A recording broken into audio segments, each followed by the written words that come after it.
Welcome back sa Juan's Viewpoint Movie Recaps. Kamusta na kayo mga Juan? Ang tatampok nating pelikula ngayong araw ay ang Marvel movie na ang Iron Man 3 na na-release sa taong 2013.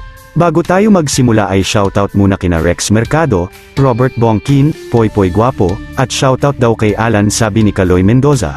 Ngayon mag-relax na at mag-enjoy sa ating Tagalog recap at simulan na natin ang pelikula.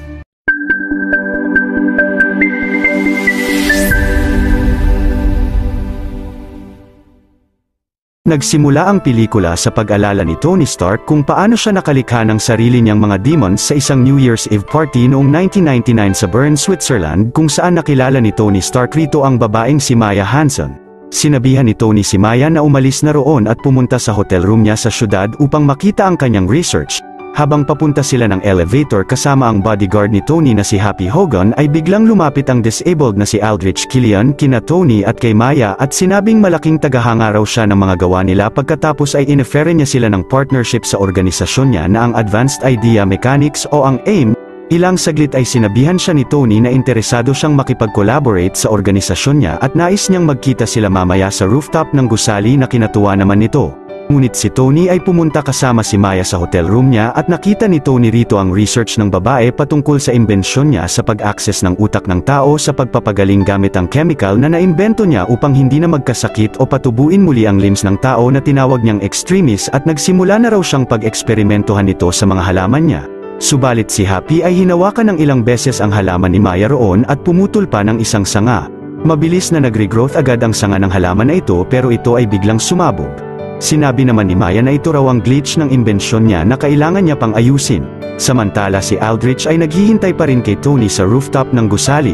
Nag-iwan si Tony ng mensahe para kay Maya at ito raw ang araw na nakalikha siya ng mga demons niya nang hindi niya nalalaman. Napunta na ang istorya sa kasalukuyang panahon kung saan si Tony Stark ay naglalagay ng mga micro-repeater implant sa kamay niya at gamit ang mga ito ay sinubukan ni Tony na paliparin papunta sa kanya at suotin ng paisa-isa ang mga parte ng kanyang pinakabagong suit na ang Mark 42. Ngunit nang pumunta kay Tony ang huling parte nito sa kanya ay biglang tumalsik siya at nagkalasan ang buong suit niya.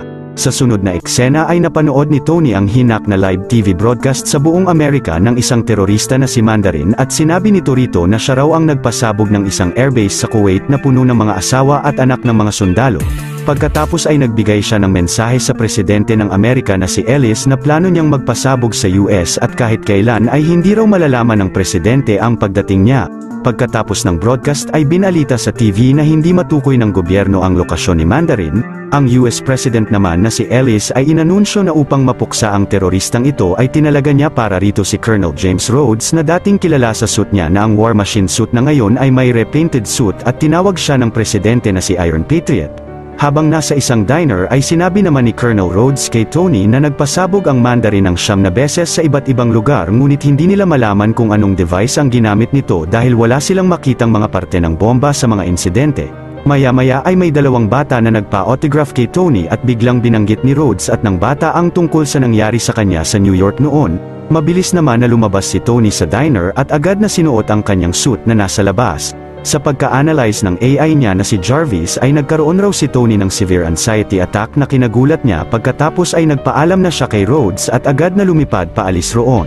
Sumunod na eksena, ang CEO ng Stark Industries at nobya ni Tony na si Pepper Potts kasama si Happy na isa ng head security ng kumpanya ay pumunta sa appointment sa lalaking si Aldrich Killian at pinapakita rito na tuluyan na siyang gumaling mula sa pagkalumpo.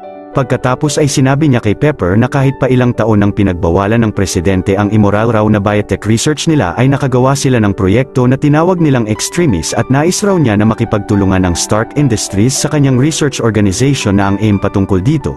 Gamit ang device ni Aldrich ay pinakita niya kay Pepper ang live feed ng utak niya at pinaliwanag niya rito na ang extremis ay nagre-recode ng DNA o ina-upgrade ang utak ng tao sa abilidad sa pagpapagaling sa sarili gamit ang empty slot sa utak. Samantala si Happy naman ay sinabi kay Tony habang nasa video call na si Pepper ay kasalukuyang nasa appointment ni Aldrich Killian at sinabi pa niyang wala siyang tiwala sa kanya at sa lalaking kasama ni Aldrich na nandoon kaya't plano niyang imbestigahan sila. Habang si Pepper naman ay hindi pumayag na suportahan ang proyekto ni Aldrich dahil ito raw ay maaaring gamitin upang makagawa ng private army ng mga enhanced soldiers. Pag-alis ni Aldrich ay kinuhaan ng litrato ni Happy ang plaka ng kotse nila. Maya-maya pag-uwi ni Pepper sa kanilang bahay ay nakita niya sa harap ng bahay nila ang Christmas gift sa kanya ni Tony na ang napakalaking stuffed toy. Pagpasok niya sa bahay ay sinalubong siya rito ni Tony Stark na suot ang kanyang Mark 42 suit at pinag-usapan nila ang regalo niyang custom rabbit sa kanya. Subalit nang bumaba si Pepper sa workshop ni Tony ay nalaman niyang kinokontrol lang ni Tony ang suit niya mula roon na kinainis ni Pepper at sinabing ang mga suit niya ay isang distraction sa relasyon nila. Kinagabihan naman habang natutulog sila ay napanaginipan ni Tony ang pakikipaglaban niya sa New York na nagdulot uli ng anxiety attack sa kanya at biglang natawag niya ang kanyang suit roon na agad na nilapitan si Pepper pero mabilis na shinutdown nito ni Tony at disassemble. Ngunit si Pepper ay inis na sinabi kay Tony na matutulog na lang siya sa sofa. Sa kasalukuyang iyon si Happy ay sinundan ng tauhan ni Aldrich na si Savin sa Chinese Theater sa Los Angeles at nakita niyang inaabutan nito ng case ang isang ex-military roon. Nagkunwaring nabangga ni Happy ang lalaki at nakita niya sa nahulog na case ang mga kakaibang device nito at nakakuha siya ng isang parte rito subalit nakasalubong niya sa daan si Savin, agad na kinuha niya ang parte ng device sa kanya ngunit si Happy ay nagawa siyang masuntok ng malakas. Laking gulat naman ni Happy nang makita si Savin na may abilidad na pagalingin ng mabilis ang sarili pagkatapos ay hinagis siya nito ng malakas roon. Ang ex-military naman ay ginamit na ang device at nagdulot ito ng pag-overheat ng katawan niya at sumabog siya ng napakalakas sa lugar. Si Happy ay nagtamo ng malubhang injury sa pagsabog habang sinusubukan niyang abutin ang military tag ng lalaki at si Savin naman ay agad na naglakad paalis ng lugar habang mabilis na gumagaling ang mga sugat niya mula sa pagsabog. Paglipas ng ilang oras ay hinak uli ng Mandarin ang live TV broadcast ng Amerika at sinabi niya rito na ang pagsabog sa Chinese Theater sa Los Angeles ay kagagawa ng mga tauhan niya at nalalapit na raw ang isasagawa nilang malaking pagsabog kasabay ang pagpatay kay President Elias. Sa sunod na eksena ay binisita ni Tony si Happy sa ospital ng may labis na galit sa Mandarin. Paglabas niya roon ay sinalubong siya ng napakaraming reporter at ang isa rito ay tinanong siya kung kailan pa niya magagawang patayin si Mandarin. Sa sobrang inis ay nagbigay rito si Tony ng mensahe para kay Mandarin na siya ay duwag at para sa kanya ay patay na siya. Ang paraan lang upang mapatunayan ni Mandarin na siya ay matapang ay humarap siya sa kanya sa bahay niya mismo sa Malibu, California. Pagkatapos ay winasak ni Tony ang cellphone ng reporter at agad na umalis siya sa lugar. Pagbalik naman ni Tony sa bahay niya at gamit ang kanyang hologram ay gumawa siya ng kopya ng crime scene ng pagsabog sa Chinese Theater upang mag-analyze patungkol sa nangyari kay Happy at napansin niya na inaabot nito ang isang kalapit na military tag roon pero base sa mga report ay walang namatay na militar sa lugar. Sa tulong naman ni Jarvis ay natuklasan ni Tony sa system nila ang isang pagsabog na naganap bago pa ang pag-anunsyo ng mga pagsabog ng Mandarin at ito ay dulot ng pag-suicide ng isang dating militar sa Rose Hill, Tennessee at ang pagsabog rito ay kasing lakas sa pagsabog sa Chinese Theater.